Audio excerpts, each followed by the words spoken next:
Ang feeling na ko nasuya sila, mauna sila. So, di kita pa-apekto guys. Huwag tayo magpapa-apekto sa mga suyaon.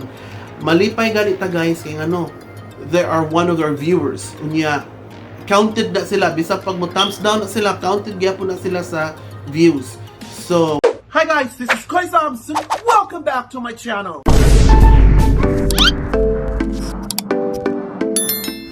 In today's show, ano daw ang mga ginagamit ko sa photovlogging? May mga nagtatanong sa akin guys kung ano daw yung mga gamit ko, ano daw yung mga tools na ginagamit ko sa photovlogging. So sasagutin natin yan ngayon. Sinusunod ko lang naman yung payo ni Medyo Maldito sa nakita ko sa mga ano niya, sa mga live niya. Sabi niya, use whatever you have. You don't need to buy expensive things to do vlogging. So, yun, nakita ko naman, meron naman ako noon. Sabi ko, hindi na ako bibili kung pwede pa lang gamitin yung kung anong meron ako. So, na may nagtatanong sa akin kung gumagamit ba ako ng laptop, or may nagtatanong sa akin kung ano yung mga apps na ginagamit ko. So, I will show you everything in this content kung anong mga ginagamit ko sa aking pag-vlog.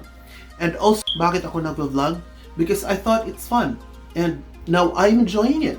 So, at the same time, may mga na-inspired ako ng mga tao sa aking pag-vlog kasi may mga, you know, the Koy Loves Angel supporters and the Koy Loves Natics, they're following me sa aking mabavlog. So, ako din na-inspired din ako na mag-vlog kung anong dapat na, you know, iko-content ko sa kanila na para maging happy din sila. Saka may nagtatanong din sa akin guys, sino daw yung inspiration ko sa pag-vlog?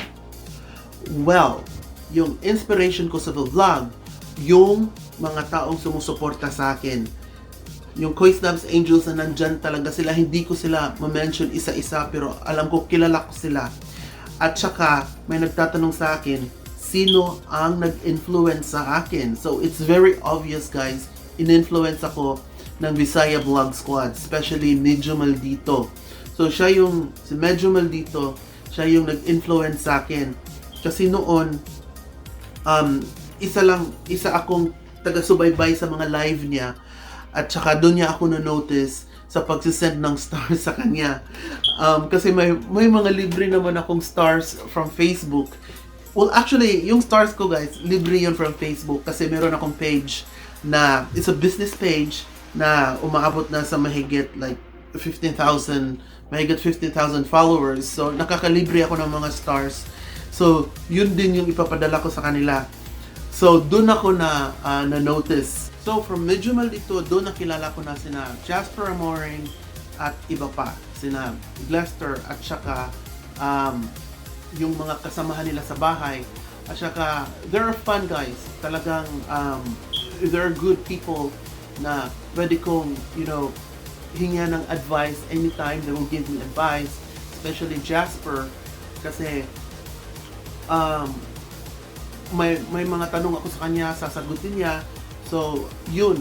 Kaya ako nag-vlog kasi na-inspired ako sa kanila, na-influence ako sa kanila.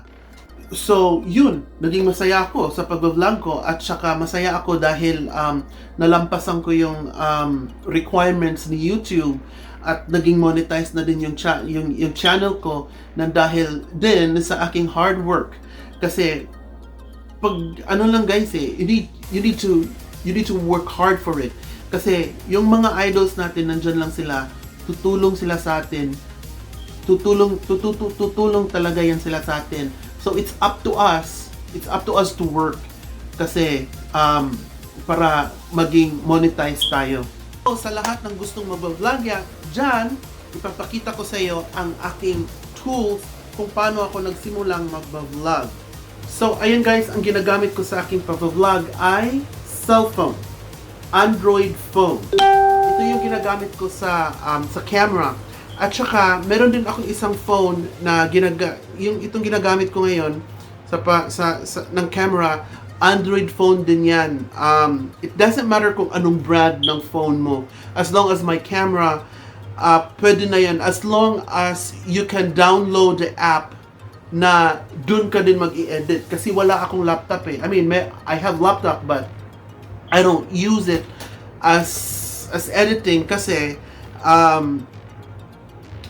complicated nga, hindi ko alam kung paano gamitin.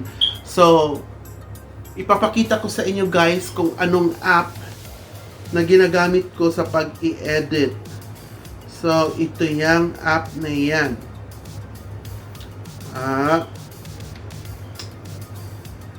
Ito UCut app.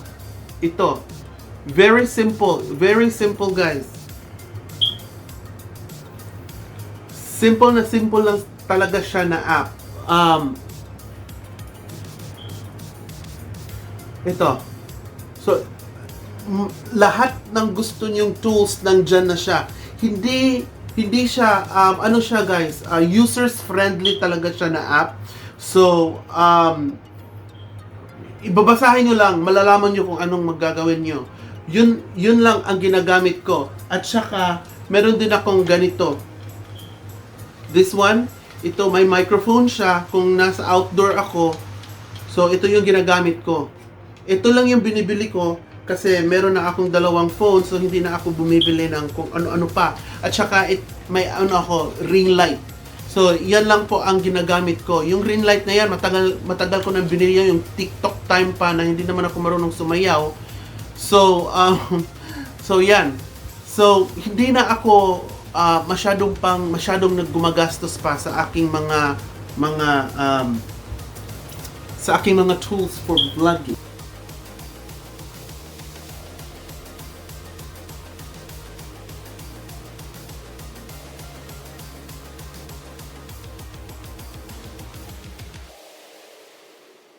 Kailangan mo din ng self-confidence. Ayun. Kasi pag wala kang self-confidence, tapos may mga taong sawayon ka ba? Kanang sawayon kanila, mawagid ka kay kibaw ka you cannot please everybody good. You cannot please everybody. At saka katulad ko na nagpa-practice pa, awkward sa camera, pinipilit ko yung sarili ko. Talagang yung mga tao talagang may masasabi sila tungkol sa iyo. At saka guys, wag na magpapadala sa mga bashers. Huwag kayong maapektuhan sa mga bashers kasi yung mga bashers, nandyan sila, isa din sila sa mga viewers nyo. So, dagdag sila sa mga viewers count nyo. So, that's fine.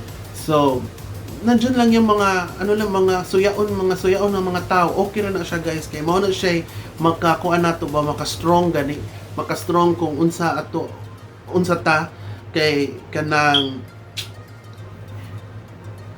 abis in my own experience kanang ganahan ko guys kanang mga bashers mo bash na ko kay kanang feeling na ko nasuya sila mauna sila. So di kita paapekto guys, wag tayo magpapaapekto sa mga suyaon. Malipay ganita guys kay there are one of our viewers unya counted na sila bisag pag mo thumbs down na sila, counted gyapon na sila sa views. So mo na siya. At saka you have to believe yourself. So I think this is it. Thank you so much for watching my vlog. Hope to see you soon. Hope you will like, share, and subscribe. This is Koi Stops and see you next time. Bye!